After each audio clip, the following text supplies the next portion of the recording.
그 다음에 이제 우리가 볼 것이 뭐가 있냐면, 보세요. 1세대 3주택 중과 배제되는 주택 중에 아까 보셨죠? 소득세법상 장기 임대주택과 중공고 임대주택. 요 표에 있는 거예요. 이거 사진 찍을 필요 없어. 요 표에. 요 표에 보셨죠?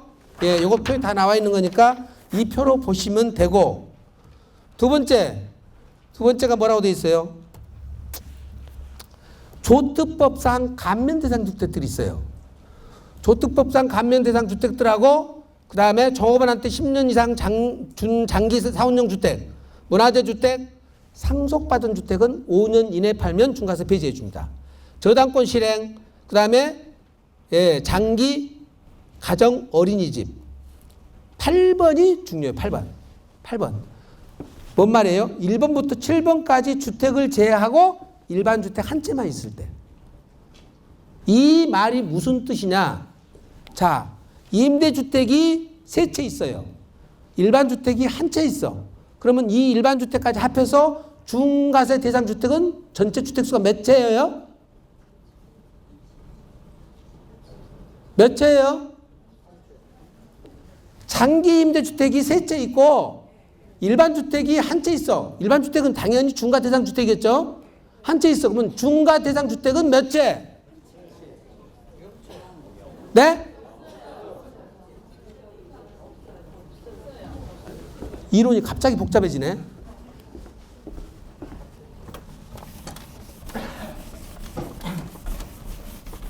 이 말이 굉장히 어려운 말이에요, 지금. 다시 설명을 해볼게. 지금까지 설명하는 주택들 있잖아요. 예를 들어서 상속주택이 하나 있어. 장기 임대주택이 2채 있어. 그 다음에 일반 주택이 하나 있어. 여기서 지금 열거하고 있는 요것들은 당연히 중과 대상들이에요, 지금. 중과 대상이 아니면 여기 들어올 필요가 없죠. 기타 지역에 있는 3억 미만짜리라든지 이런 거는 여기 들어올 수가 없다고요. 다 중과 대상 주택만 갖고 따지는 거라. 요런 상태에 있어. 그러면 여기에서 중과 대상 주택은 몇 채? 예? 한 채라고요? 왜 한 채? 요것만 기다. 이걸 팔면 중과세 돼야 안 돼요? 안 된다니까. 중과 배제죠. 요거 팔면 중과 돼야 안 돼요? 중과 안 되죠? 근데 요거 팔면 중과 지금 해줘야 안 해줘요? 중과를 안 된다고 그랬잖아요. 지금 뺀다고 그랬잖아요. 중과 대상 주택수가 몇 채냐 이 말이에요. 몇 채냐. 요걸 정확히 알아야 돼요. 요는 포함해서 요거까지 합해서 3채가 중과 대상인데 요거를 중과세 안 하는 거예요. 이해되셨어요? 사례 하나 들어볼게요. 그러면 이제 일반 주택이 한 채가 아니라 일반 주택이 2채야. 이 2채 중에서 먼저 한 채를 팔아. 1세대 2주택 중과 규정이에요? 1세대 3주택 중과 규정이에요?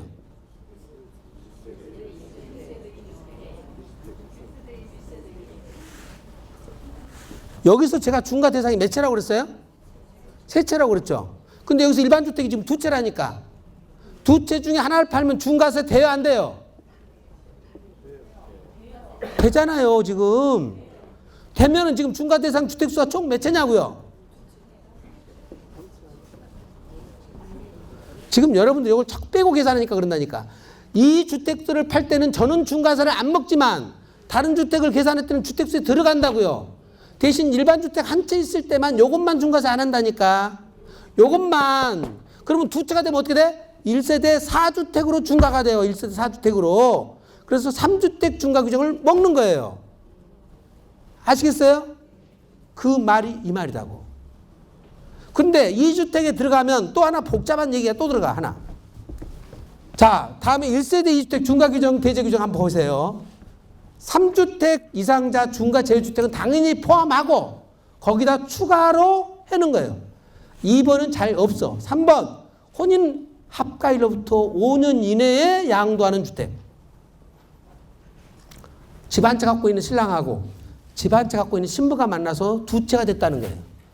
그래가지고 하나를 팔면 당연히 먼저 파는 것은 비과세를 해주는데 그게 비과세 요건이 충족이 안 됐겠죠. 지금 같으면 2년 거주 요건이 있는데 거주 안 살았으니까 비과세가 안 되다 보니까 비과세를 못 받는 케이스겠죠. 그러면 이걸 중과세를 할 거냐 말 거냐 이 말이에요.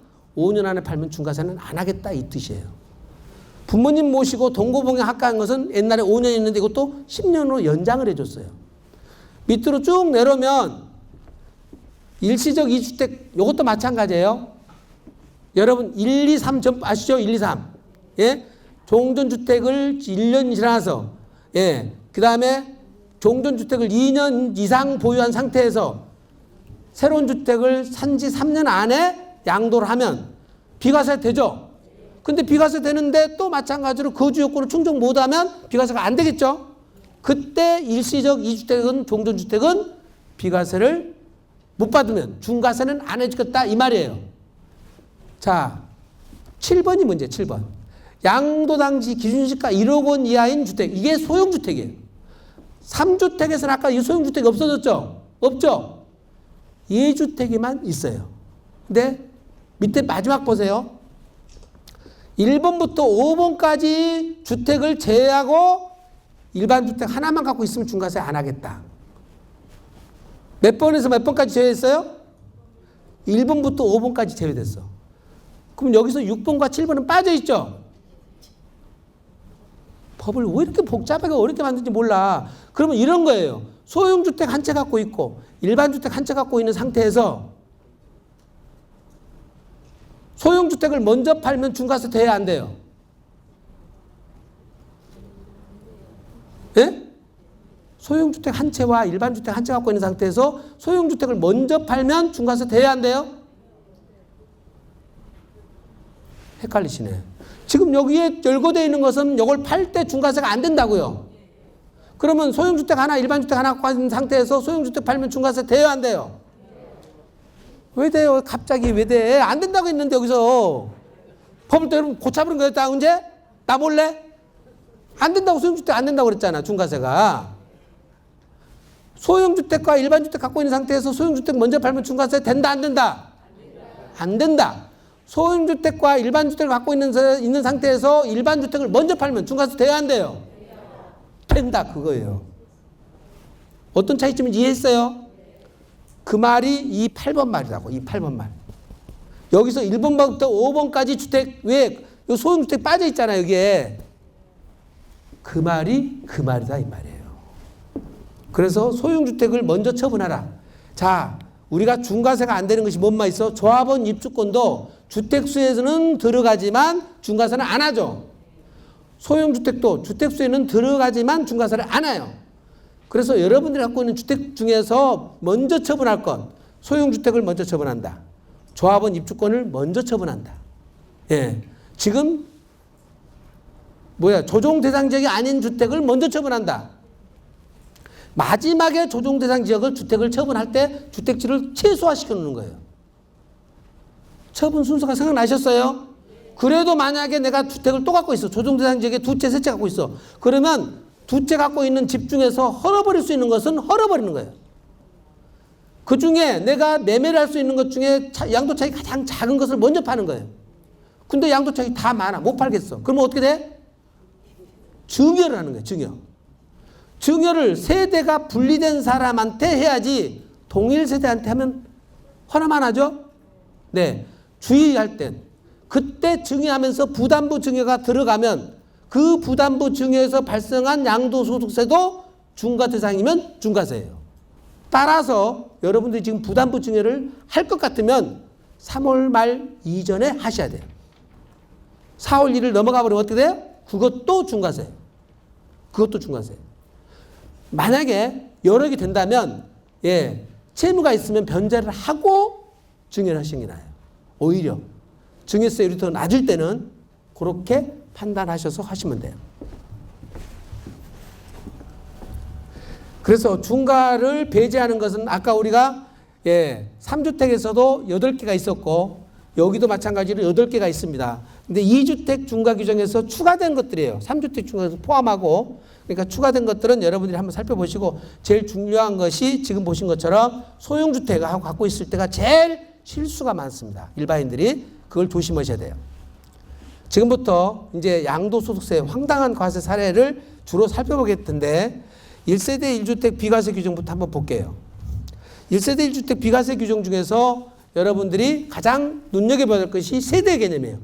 왜 집을 한 채 인마다 한 채씩 비과세를 안 해주고 세대마다 해줬겠냐? 부부간에 살고 자녀가 딸, 아들 있으면 방이 보통 몇 개 필요하죠? 왜? 4개 필요하다는 분도 있어요. 이유를 잘 모르겠어. 코를 걸거나 사이가 안 좋거나 뭐 그런가 보지. 예, 나도 이해는 안 가요. 어쨌든 간에. 예. 어쨌든 방 3개 정도면 되면 우리가 32평짜리 하나면 되잖아요. 가족당 집을 하나를 비과세 주는 거예요. 가족당. 요 개념이 세대 개념이에요. 근데 세대를 구성할 수 있는 기본 원리가 있는데 첫 번째 배우자가 있어야 돼. 배우자가 없는 단독 세대는 원칙적으로 안 돼. 근데 거기에 예외로 인정해 준 것이 우리가 보신 것처럼 나이가 30살 먹었거나 8자 사납거나 소득이 있거나 8자 사나운 사람에 대한 유형은 잘 몰라요. 얘들 말로는 돌싱이라고도 그렇고 그래. 어쨌거나 그렇게 된 사람들은 독립세대 구성요건을 갖는 거고, 근데 이 세대 개념 중에서 여러분이 가장 실수가 많이 나온 케이스가 다음번에 나오는 거예요. 다음번에 한번 볼까요? 장인 장모 같이 모시고 있는 분들. 처갓집도 한 채 있고 나도 한 채 있어. 처갓집도 한 채 있고 나도 한 채 있어. 장인 장모를 모시면. 나는 그럼 집이 몇 채예요? 여러분 때는 불량한 마음을 좀 먹어야 된다니까. 내가 집이 몇 채라고 생각해야 돼요? 내 것도 내 거, 처갓집 것도 내 거. 그러면 내가 팔 때 비과세 된다 안 된다? 안 된다 이렇게 알아야 되는데 정신 똑바로 차린 사람은 어떻게 돼? 나는 한 채다 이렇게 돼. 그리고 어떻게 됐어? 장인 장모도 동일세대라고요. 동일세대라고 이게. 왜? 직계 존속을 본인의 존속뿐만 아니라 배우자의 존속까지 포함돼요. 그래서 조심해야 돼요. 장인 장모 모시는 분들은. 두 번째 뭐라고 써? 형식적으로 세대 분리한 분들은 조심하시라고. 아까 말씀드린 선부당들이 꼭 하는 수법이에요. 아버지랑 살아. 아버지랑 사는데 동거방 합가해서 10년이 넘어버렸어. 그리고 집이 2채야. 비과세 받을 길이 없어. 그러면 간단하게 어떻게 해? 아버지랑 주민등록만 분리해 놓으라고 그래요. 자, 보세요. 세무공무원들은 밥 먹고 하는 일이 세금을 부과하는 일이야. 이런 패턴이 딱 나오면 어떤 의심을 하겠어요? 아, 계약 체결할 시점에 아버지 주민등록이 분리됐다? 그럼 아버지가 글로 가셨을까? 확인해보러 나올 거 아니에요. 현장에. 확인해보러 와봤는데 아파트 살면은 꼭 그런 사람일수록 손자, 손녀가 인사성이 밝아갖고 그 할아버지를 정확히 기억을 해. 경비들이. 그럼 할아버지 지금 이 집에 살고 있냐 안 살고 있냐 그러면은 아이고 오늘 아침에도 그 산보 갔다 오시고 등산 갔다 오고 건강하셔요. 예. 함께 살고 있다는 사실을 객관적 사실을 정확하게 알려준다니까. 따라서 이렇게 형식적으로 세대 분리하지 말라는 거예요. 특히 자녀들. 애들 앞으로 아파트 명의해주고 그 아파트에다가 자식들 갖다 놓는데 국세청은 어떻게 조회를 하냐면 그 아파트에 사는 사람을 조회하는 거예요. 조회했더니 아들이 주민등록 거가 있다고 그랬죠. 세입자가 주민등록 거가 있어.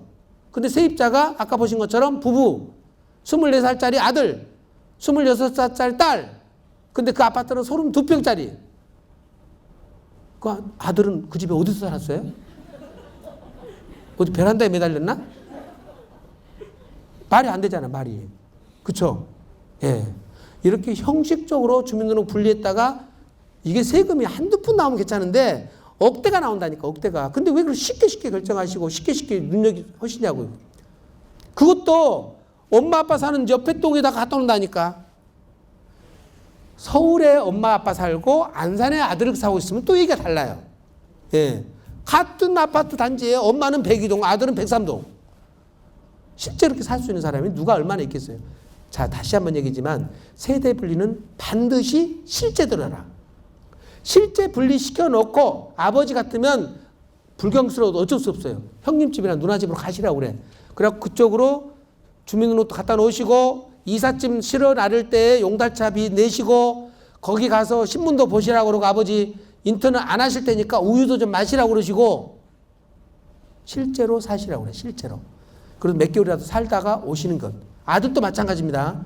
실제 주민등록 분리하시라고. 형식적으로 걸리는 사람이 수도 없이 많아요. 수도 없이. 제발 부탁합니다. 제발.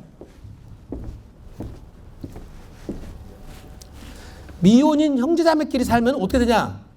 요거는 세무서에서는 동일 세대로 보는데 이 중요한 거는 만약에 41살짜리 판사하고 39살짜리 변호사 언니하고 동생하고 산다고. 그런 집안은 어떤 집안인가 몰라. 새끼들 낳아도 하나는 판사 하나는 변호사. 예. 그런 자매가 한 집에 아파트에 살았어. 그러면 경제적으로 공동책을 써요? 독립책을 써요? 예?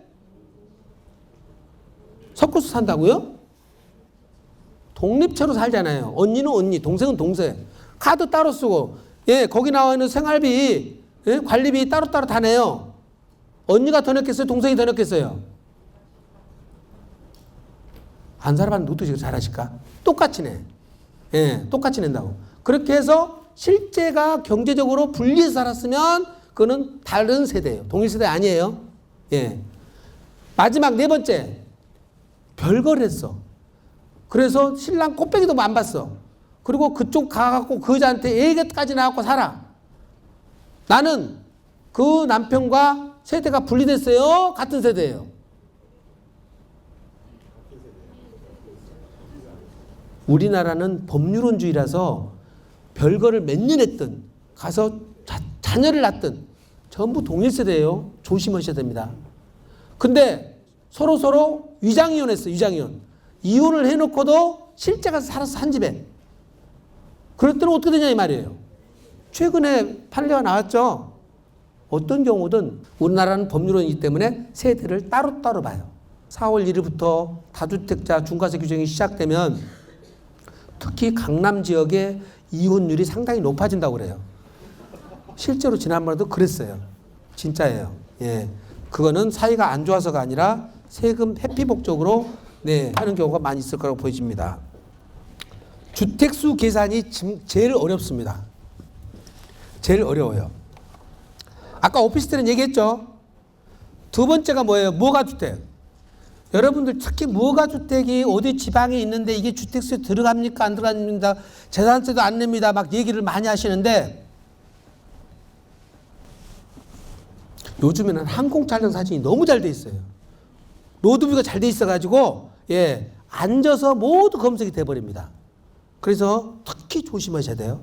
무허가주택도 주택으로 똑같이 취급된다. 무허가주택이 한 채밖에 없으면 이것도 비과세 받을 수 있다. 그래서 주택으로 똑같이 취급하셔야 됩니다. 다주택 중과규정, 1세대 1주택 비과세 규정 똑같아요. 똑같아요. 주택수에 꼭 들어가니까 조심하셔야 되고, 겸용주택은 왜 그러냐면, 자, 주택이 상가보다 더 크면, 주택은 주택이고 상가는 상가예요? 전체가 주택이 돼요? 예? 우리 일반인도 그렇고 전문가들도 그렇고 원칙하고 특례를 자꾸 혼란스럽게 생각해요. 원칙은 항상 겸용주택일 경우 주택은 주택이고 상가는 상가예요. 다시 한번요. 겸용주택은 상가와 주택이 복합으로 쓰고 있는 것을 말하는데 주택이 더 크고 상가가 더 작더라도 원칙적으로는 반드시 주택은 주택이고 상가는 상가다. 다만 1세대 1주택 비과세 규정을 적용할 때만 주택이 덜 컸을 경우는 전체를 주택으로 봐서 비과세를 해준다. 이해되셨어요? 만약에 중과세 규정을 적용할 때는 그러면 주택이 더 크다고 상가까지 중과세 할 수 있느냐 이 말이에요. 할 수 있어요 없어요? 못해요. 주택만 중과세 하는 거예요. 반대로 주택이 더 적고 상가가 더 커. 그러면 여기 있는 작은 주택은 주택이에요? 상가예요? 예? 아까 앞에서 우리가 원칙을 다시 내가 바로 잡아놨잖아. 항상 주택은 주택이고 상가는 상가라고 그랬잖아요. 비과세 규정에서만 주택이 더 클게 전체를 주택으로 봐준다고 그랬죠. 근데 비과세 규정을 적용할 때만 그렇다고 그랬지, 팔았을 때 그것만. 보유한 상태에서는 어떻게 돼요? 항상 주택은 주택이라고. 주택수에 넣으셔야 돼요. 그거를 주택수에서 빼버리니까 문제가 생긴단 말이에요. 그거를. 겸용주택에 있을 때 주택수에 포함된다. 조합원 입주권도 2006년도 1월 1일 관리처분 난 것들은 전부 주택수에 들어갑니다. 아까 보신 것처럼 1세대 1주택 비과세 규정에서도 들어가고요. 다주택자 중과세 규정에서도 들어가고요. 네.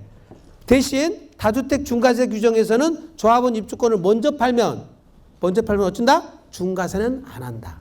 중과세는 안 한다. 자, 아파트 분양권이 문제예요. 아파트 분양권은 여러분들 이건 권리예요. 권리이기 때문에 주택수에 안 들어가요. 그런데 이게 잔금 청산일이 오면 어떻게 되냐면은 잔금 입주 지정일에 잔금을 내라고 통보가 가요. 입주 지정일에 통보가 갔음에도 불구하고 잔금을 안 내거나 입주를 안 하면 어떻게 돼요? 연체료를 물어요. 그런데 이걸 잔금 내기 전까지는 분양권을 매매를 하면 권리 의무 승계가 되죠. 무슨 얘기냐면 취득세를 한 번만 내면 된다고요. 권리 의무 승계를 받으니까. 그래서 권리 의무 승계를 받게 만들려고 잔금을 안 내야 되는데 잔금을 안 내자니 연체료가 붙고 잔금을 내버리자니 권리 의무 승계를 못 받고 거기서 나온 방법이 뭐예요? 소액 조금만 남겨놓는 거예요. 5억짜리 분양을 200만 원만 남겨놓고 지금 내가 갖고 있다가 팔거나 이 갖고 있는 상태에서 다른 집을 팔았을 때 요거는 분양권이 되느냐 이 문제예요. 뭐라고 돼 있어요? 분양권은 이때 권리로 안 보고 어쩐다? 주택으로 봐본다. 큰일 나요. 큰일 나요. 예. 내가 집을 지금 요 비과세 된다고 팔았는데 지금 보신 것처럼 요게 분양권이 아니고 주택수에 들어가 버리면 비과세가 안 되고 다주택 중과 규정으로 들어가니까 큰일 난 일이 벌어진다. 큰일 난 일이 벌어져요. 큰일 납니다.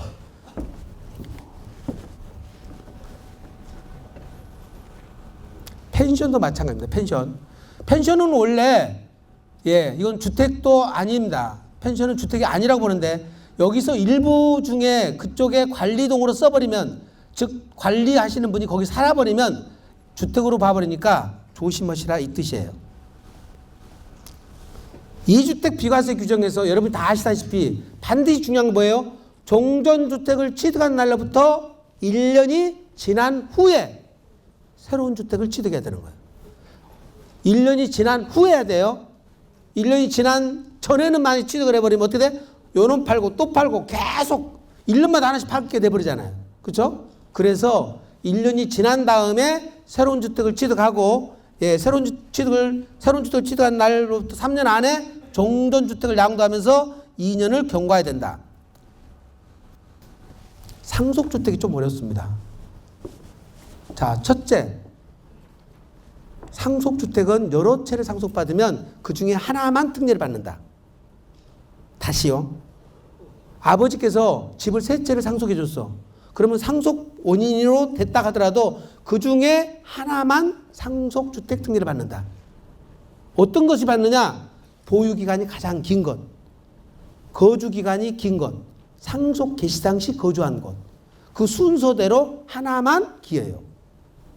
그러면 그 상속주택은 일시적 1세대 1주택을 판정함에 있어서 거주자 주택에서 빼주도록 돼 있어요. 빼줘요. 근데 동일 세대 간의 상속이 이루어진 거는 안 빼줘요. 안 빼줘요. 대신 아들하고 아버지가 따로따로 살다가 동거분과 합가하려고 합쳤어. 합쳤는데 아버지가 돌아가셨어. 그때는 빼줘야 되겠어요? 안 빼줘야 되겠어요? 효자니까 빼줘야죠. 그때는 빼줘요. 그때만 빼줘요. 그래서 동일 세대 간의 상속이 이루어진 건 안 되니까 상속주택 특례 중에서 함께 살다가 상속받은 것은 안 된다. 첫째. 두 번째, 상속주택이 있는 상태에서 2014년 1월 1일 이후부터는 상속받은 상태에서 집을 새로 산 거는 혜택을 안 줘요. 무슨 말이에요? 내가 집을 갖고 있는 상태에서 상속을 받아야 돼. 즉, 한 채 갖고 있는 상태에서 상속받아서 두 채 됐을 때는 혜택을 주지만 상속받은 상태에서 집 한 채를 따로 추가로 산 거는 혜택을 안 준다. 이해되셨어요? 네. 이걸 준다고만 생각하시면 안 되고 두 가지 조건. 동일 세대는 안 된다. 두 번째는 상속받고 난 다음에 산 것은 안 된다. 조심하셔야 됩니다.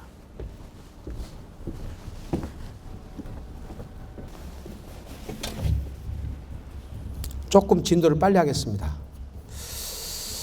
아까 장기임대주택은 했으니까 넘어가고요. 네. 양도 취득 시기 중요성을 우리 첫 번째 한번 계약서 갖고 공부를 하셨습니다. 첫째, 이 양도 시기에 따라서 세법이 적용 시기가 달라져 버려요.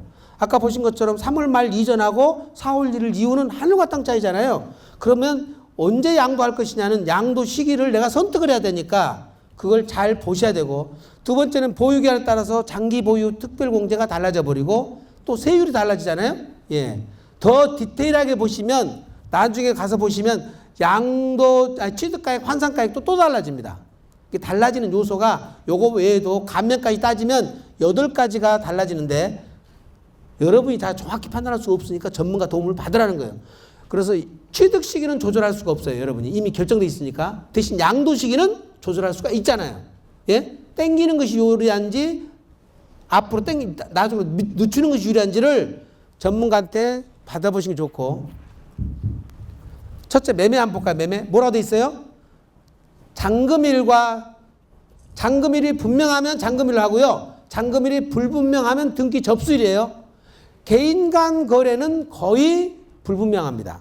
따라서 등기 접수일로 보시면 되고요. 사전 등기를 해버렸을 때는 등기 접수일이에요. 사전 등기를 했을 때는. 증여는 증여 등기이고 상속은 어떻게 됐어요? 상속은 상속 등기로 언제 했든 간에 항상 상속 개시일. 상속 개시일이에요. 그 다음에 본인이 자기가 집을 직접 지으신 분은 뭐라고 그랬어요? 사용 검사일. 재개발, 재건축도 자가 신축으로 봅니다. 따라서 준공일을 취득일로 봐요. 재개발, 재건축은. 신규 분양 아파트는 뭐라고 돼 있어요? 잔금 청산이라고 준공일 중 늦은 날이에요. 준공 떨어지고 입주하기 전에 먼저 잔금을 낼 경우가 있습니다. 그때는 할인해 주죠. 그때는 잔금을 냈다 하더라도 준공 떨어지기 전까지는 주택이 아니기 때문에 준공일이고, 준공 떨어진 다음에 잔금을 냈다면 잔금 납부일이 내 취득 시기가 됩니다. 이 양도 취득 시기가 아까 보시는 일시적 1세대 1주택, 그 다음에 무슨 세법을 어떤 걸 적용할 것이냐, 보유기한에 따라서 장특공제와 세율 같은 것이 다 여기서 결정을 하기 때문에 여러분들이 잔금 청산 일자를 임의로 정하지 말고 전문가의 도움받고 정하는 것이 좋겠다.